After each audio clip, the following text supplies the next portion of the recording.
Welcome to another episode of Your ADHD Life and the Lost PlayDHD interviews.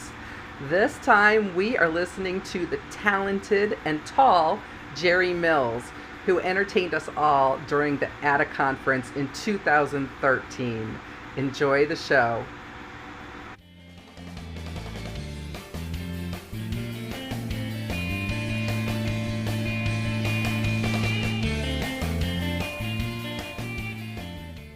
Now the nuns would tell me to button my top button.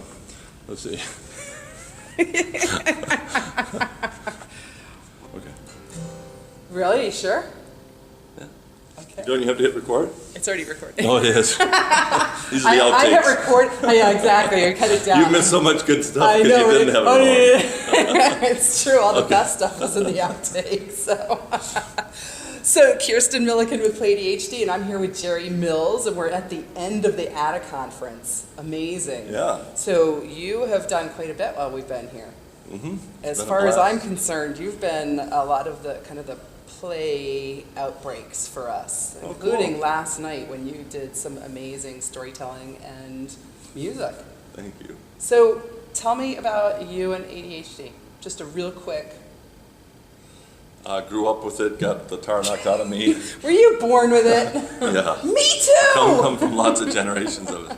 I tell people my life's really simple. I got the tar knocked out of me as a kid growing up in school because I wouldn't stop talking, and I've made a pretty good living for the last 20 years talking to teachers in schools about these kids. So. Yeah, amazing. So you've worked as a teacher, and now you do songwriting, and you do a lot of presentations. And yesterday when I went to your presentation at the end of the day, you were telling some great stories, and I have to tell you, the visual of you sitting in your office, as you call it, was one of the images that kept sticking in my mind. And so we were talking about how you are playing when you're in your office, and coming up with songs. I mean, you know, it sounds like at times it's work, and other times you're just waiting for the universe to tell you what you're supposed to be doing. Exactly, yeah.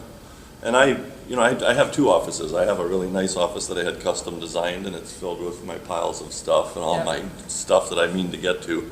And yet, it's frustrating to be in there. It's just not something I'm great at. I'm really great at my other office, which is a little tree stump that sits on a tiny little cliff that hangs out over Lake Superior that you're technically not supposed to go sit on. But when I'm in that spot, I really feel that all the places in the world, when I'm sitting in that spot, I'm able to kind of channel what I really want to be. And, you know, I'm not so much a left-brain person. I'm an exceptionally right-brain person. Really? The zone, what I call the zone. Yeah. So you go to your office in the space where you're not supposed to be. Yeah. Tell me about how do you get yourself in that zone? How do you play and create these amazing songs when you're there? It usually, you know, I've never actually in my life written hundreds of songs, but I've never actually woke up one day and said I want to write a song today, because it doesn't work like that at all. Right. Songwriting to me is like a seizure disorder. You know, you don't really know. Sometimes you have an inkling that something's coming on.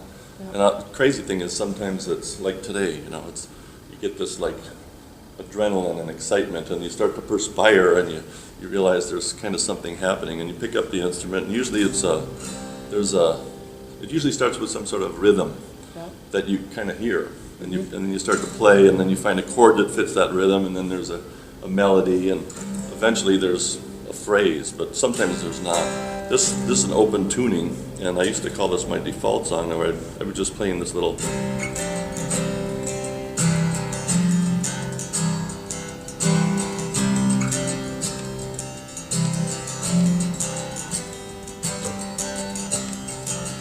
And I used to play this over and over. I'd sit in airport areas when the flight was delayed or canceled, and I'd sit there sometimes and just play this over. And it actually ended up becoming a song that's on the latest CD that I think says it best about what happens to me with my relationship to music. And so what's the name of that song? Beyond the Mind's Control. Would you play a little bit of it for us? Yeah. I guess now, you always have a story to go with it, I was going to say, well, so I don't want you to feel like you've got to just jump in. I want to tell me a little the story behind it. Well, for years I've had people trying to ask me to explain how do you write a song, and I've never really been able to do that. But the analogy I came up with is, if you've ever seen the magic eye, it's a visual art where you look at it and you have to get your eyes just in the right place, and all of a sudden you'll notice there's a three-dimensional image in there. And that's kind of what songwriting is it's not really about thinking or sometimes even feeling. It's something that's beyond the control of your mind. It really comes down from your core, I think. So this is about that. This is just a little bit of a song. It's called Beyond the Mind's Control.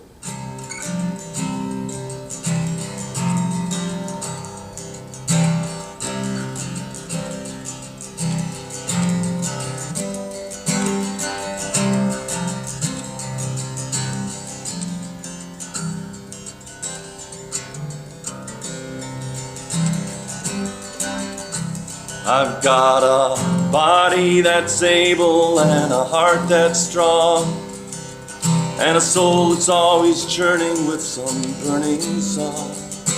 I've got a ton of desire for 10,000 things, but it's really just the music that I'm living to sing. 'Cause the music is my body and the music is my heart. The music is my very soul, there are no parts.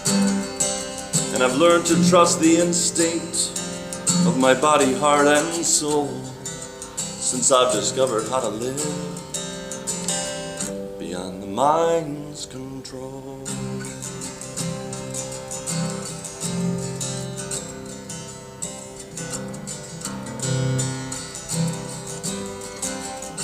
It's a little bit of it. Oh my goodness. You know, a lot of your songs do relate back to having ADHD. I gotta wipe my forehead because I'm Oh, you go ahead. I do it all the time. You should have seen me yesterday with Dr. Parker. I was sweating buckets. He had to keep reassuring me that nobody could see it. Get the wings down, the bozo hair. Yeah, so much for the long hair idea. That means that he was in the zone when he was doing it, right? It's all soaked with us. Okay, sorry. How many extra shirts Edit did you bring? About 10. So, but a lot of your songs do have to do with either talking to people who have ADHD or explaining to them what it's like, what it feels like to have ADHD. And yesterday, you were talking about your song Intense. And I love that you just said it because it reminded me of like a Dr. Seuss kind of thing, right? I'm sure you've heard that comment it actually before. it would make a great storybook with illustrations. Oh my God, it absolutely. But you know what I like about it is the fact that it's not illustrated is the fact that you can illustrate it yourself in from your own experience. mind. In your own mind. Yeah. You said that somebody said to you like this was a diagnostic tool. If people in the waiting room of a doctor's office heard it and related to it, they would instantly know that they had ADHD. Yeah. So when you hear the finished recording, it's a wonderful production, but there's a circus calliope playing in the background, because that's kind of what it's like when you're just like. So what I know is you can actually Google Jerry Mills and put in Intense, and you'll come up with. There's a little thing to access so you can hear part of it and get the lyrics and all of that. And you can buy it for $1 on Amazon, which is great. And it's on iTunes and all that, yeah. Yep, you've got amazing things. What do you think is, I don't want to put you on the spot here because you might blank, but maybe you won't. What do you think is probably the song that has the most powerful message for people with ADHD? Maybe it's that one, but. No, it's A Little Piece of Mind. Yeah. Yeah. And I actually don't play that much anymore, but because it's a kind of a painful song. I think a lot of people who, by the time they find out, they got a lot of pain they're carrying with them. So it's a song about that. Which song do you think has been the most powerful and touched the most people with ADHD? Not just people with ADHD, but pretty much everywhere I go. I've been doing for 20 years a keynote called Don't Doubt the Dream, and this is the title song of that. Okay. It actually came from a Post-it note that I wrote one day and stuck in my pocket, and when I came home at the end of the day, I just had this one Post-it note, had these 4 words on it, and I had I didn't really understand. Don't tear up on me. I'm not gonna. No, without a doubt, the single most impactful song I've ever written is a song called Don't Doubt the Dream. It's actually the title song of a keynote that I do. And it came from an idea when I was asked for the very first time to speak in front of hundreds of my fellow teachers. I was thinking, what would I call this thing? And one day I just grabbed a Post-it note and I wrote 4 words down on that Post-it note. I wrote down, Don't Doubt the Dream. And I had no idea the day I wrote this post-it note, how much those words were going to change my life, and it turned into this song. Let's just play a little. Great. Now, can I move into the camera? Please do. Okay.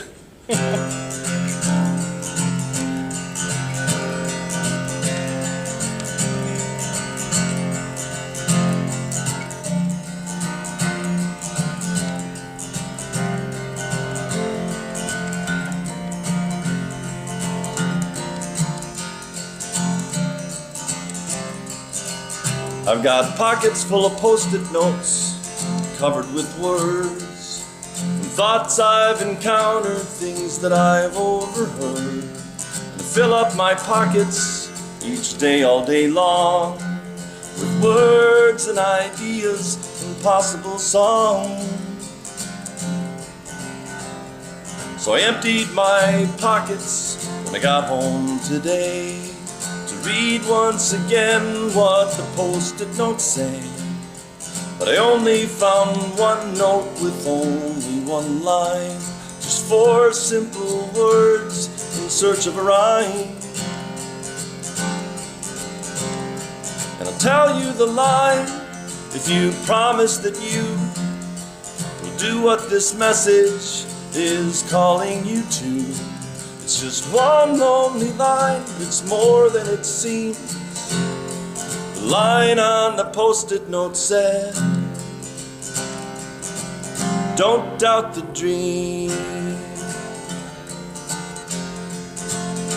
Don't doubt the dream, or it'll never come true. Your dream is the work that you're longing to do. So just shoulder your burdens, they're as light as they seem, and do what you must do, but don't doubt the dream. Don't doubt the dream, 'cause it's the best you can be. Your dream is the you that you want them to see. You can show the whole world that you're more than you seem, if you do what you must do, but don't doubt the dream. Don't doubt the dream, or it'll never come true. And that's the truth. It is the truth. It is the truth. Jerry, I know that you've got to go because you've got to get some things ready for our final show, which I'm excited to be sitting in on and listening to. But thank you for taking your time today and playing for us. Thank you. For PlayDHD. So and I love meeting people I can look eye to eye. I know, right? I made sure to wear my high heels for you today. But if people want to find you, either to book you or to listen to you, where can they find you? JerryMills.com. Pretty easy. And I have a YouTube channel and a Facebook page that's, you just use the name Boom Zinger. Boom Zinger. Yeah. Somebody said to me one time, if you have a great idea and people need what you have, then there you go, Boom Zing. Boom Zing. So Boom Zinger. All right, thanks. thank you, Jerry Mills. Awesome. If you've enjoyed the show, please like us on Facebook at facebook.com/YourADHDLife. This is Dr. Kirsten Milliken. Until next time, have fun and find ways to play.